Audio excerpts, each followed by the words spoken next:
Professor Nelson Marconi, a questão justamente do que nós estamos vivendo. A questão do imposto de renda era uma promessa de campanha do presidente Lula, né? Durante certa época no Brasil, quase ninguém pagava imposto de renda. E havia, inclusive, muita evasão fiscal. Eu sou do tempo, acho que nem o professor Raul Veloso lembra disso, acho que eu sou anterior ao professor Raul Veloso, que aqui em São Paulo, o secretário da Fazenda, Delfim Neto, da Fazenda, do governo lá do Natel, que concluiu o governo Adhemar de Barros, né? Depois ele vai ser ministro da Fazenda de Costa e Silva, a posteriori, criou um negócio chamado Talão da Fortuna. Você levava uma nota fiscal e recebia um talão que concorria na loteria estadual. Tal. Isso faz muito tempo. E aí, imposto de renda quase ninguém falava. O imposto de renda começou a ser conhecido assim pela população no final dos anos 60, começaram a falar em imposto de renda, início dos anos 70. A proposta em si, eu fiz essa breve introdução, porque não é um imposto que você vai estar em Confidência Mineira, por exemplo, né? O confisco e tudo, e todas aquelas questões que envolviam a derrama não é um imposto de renda, só para fazer uma comparação. Professor Nelson Marconi, a proposta em si parece, a quem não é um operador da área econômica, correta, ou seja, até R$5.000 de não pagar o imposto de renda, mas alguém deve pagar essa diferença, porque afinal não cai do céu o dinheiro nem nasce em árvore. Como é que fica essa discussão do imposto de renda na sua leitura? Eu sei que nós estamos discutindo, mas são questões que acabam se interrelacionando. Gastos públicos, problemas da Previdência, crescimento econômico, baixo investimento estatal e investimento privado, que historicamente no Brasil, se não fosse o Estado, nós estávamos morando nas tabas indígenas, temos de levantar as loas a 1930, o dia 3 de outubro, quando começou a Revolução, porque senão nós estaríamos vivendo em taba. Agora, na sua opinião, como é que fica essa questão? O imposto de renda, como você falou, foi evoluindo esse mecanismo ao longo do tempo. Primeira coisa é a gente lembrar disso, né? Eu acho que a própria informatização, né, a tecnologia ajudou nesse sentido. E ele se tornou um imposto, ele é um imposto importante, eu acho, porque se ele for bem estruturado, ele é um imposto que ele é mais justo. Justo quer dizer, ele provoca uma distribuição melhor de renda na sociedade se ele for bem estruturado.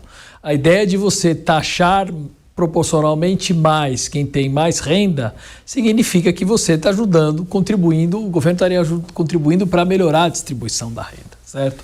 Então a ideia de você melhorar, fazer uma isenção do imposto de renda numa faixa vamos dizer, até um certo nível de renda e aumentar a tributação na faixa mais alta, eu acho que é uma ideia bastante razoável.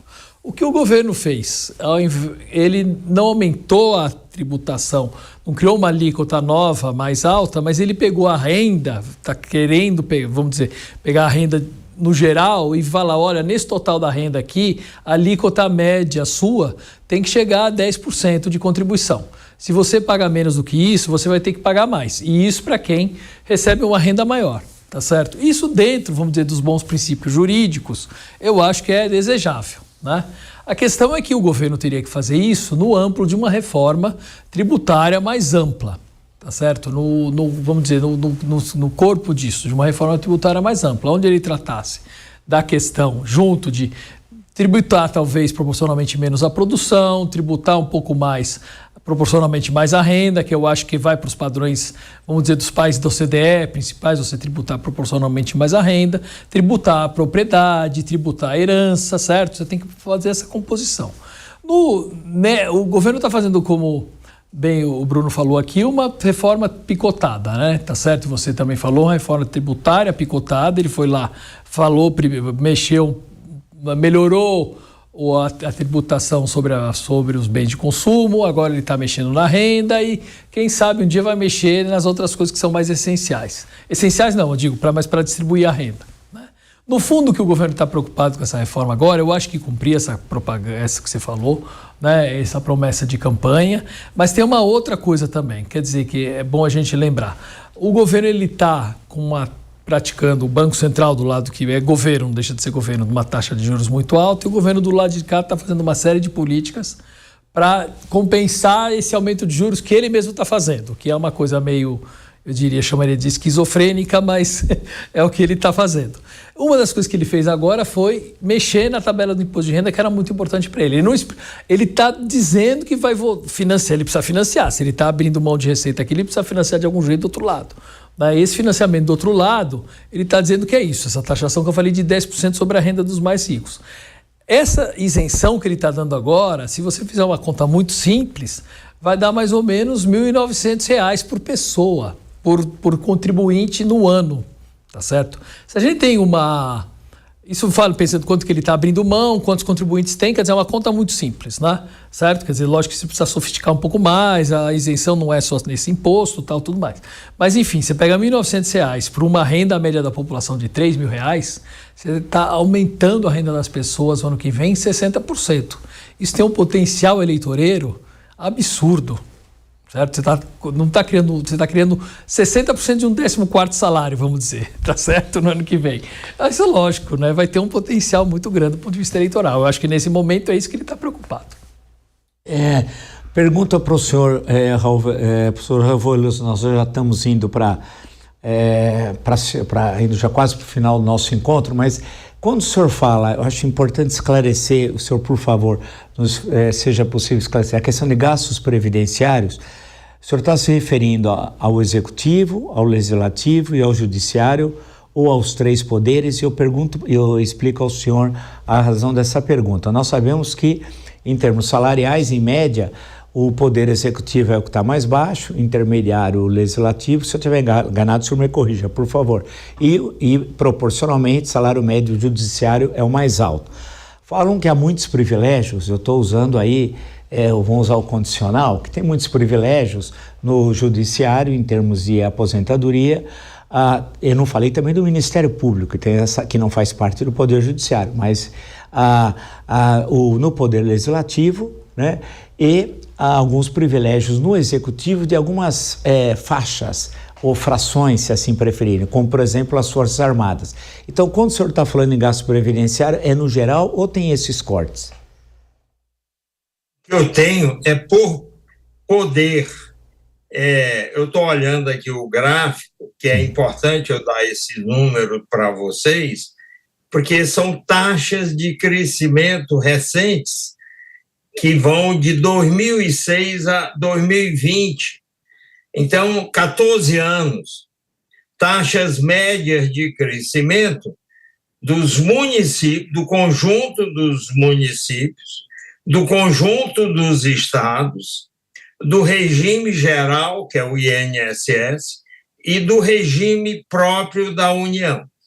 Esse é o período, eu já falei, entre 2006 e 2021, e as taxas médias reais do gasto previdenciário nesses grupos que eu mencionei foram de 12,5% para os municípios, 5,9% para os estados, para o regime geral 5,1% e para o regime próprio da União 3,1%. Estava em ordem descendente.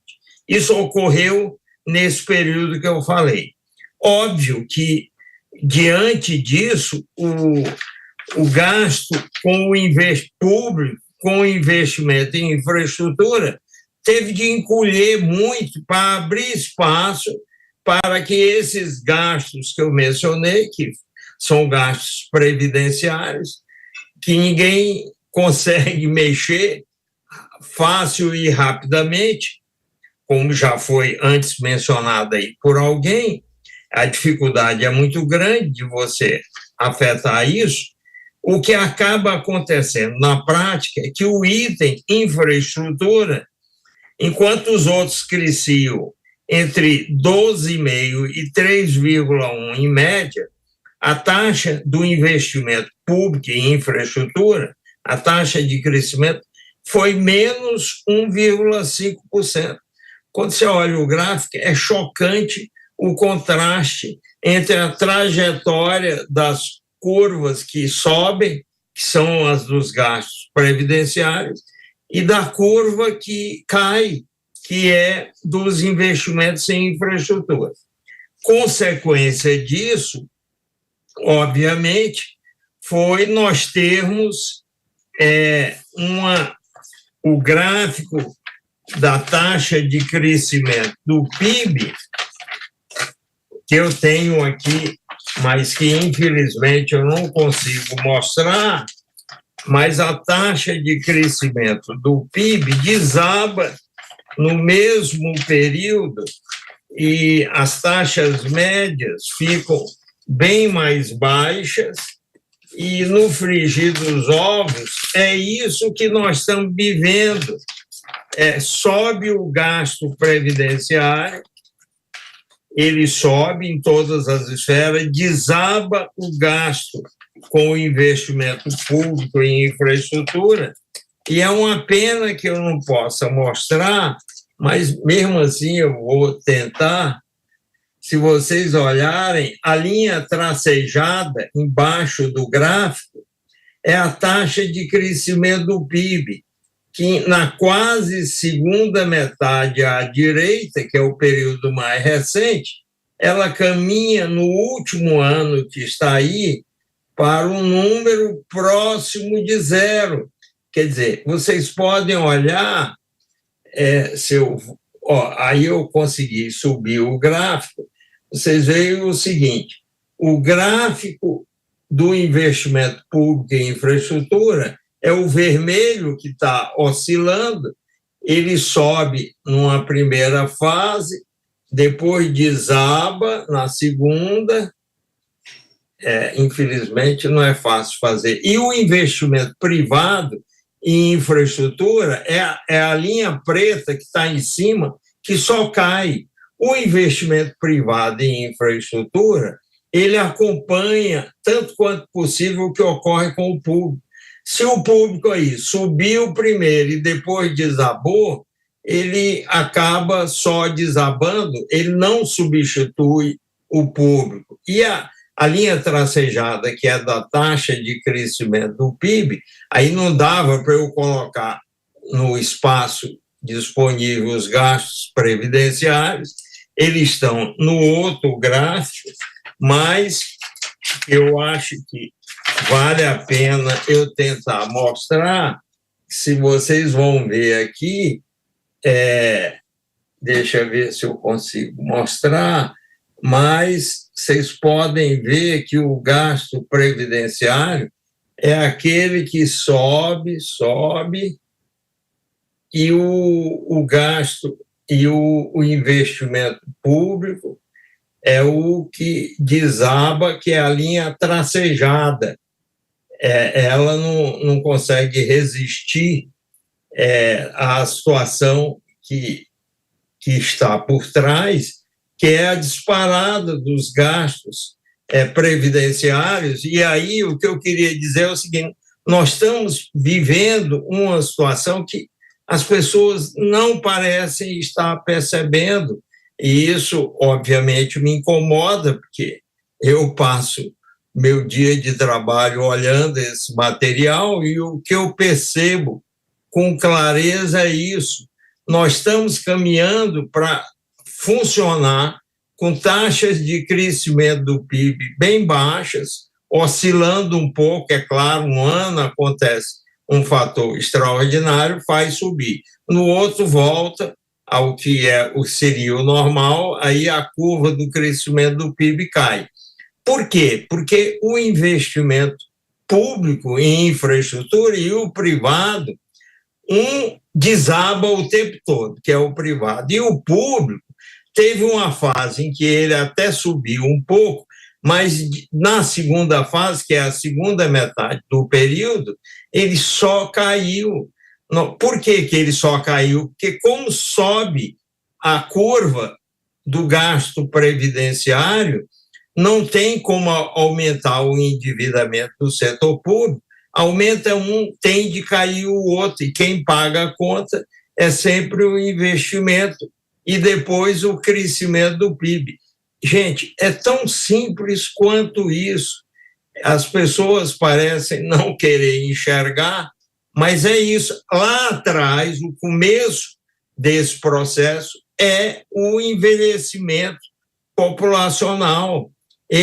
começa com ele. As pessoas vão ficando mais idosas, aí o percentual dos idosos aumenta muito na população, e se aumenta o percentual dos idosos, o gasto previdenciário aumenta automática e rapidamente, junto com o que ocorre com a população que está ficando cada vez mais velha.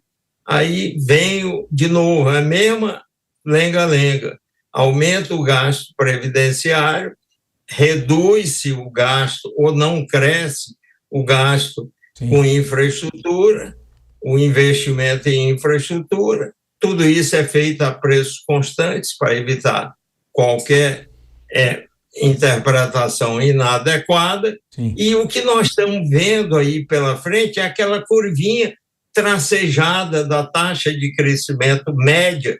Tudo isso é taxa média, média móvel de 10 anos. Aí suaviza a curva.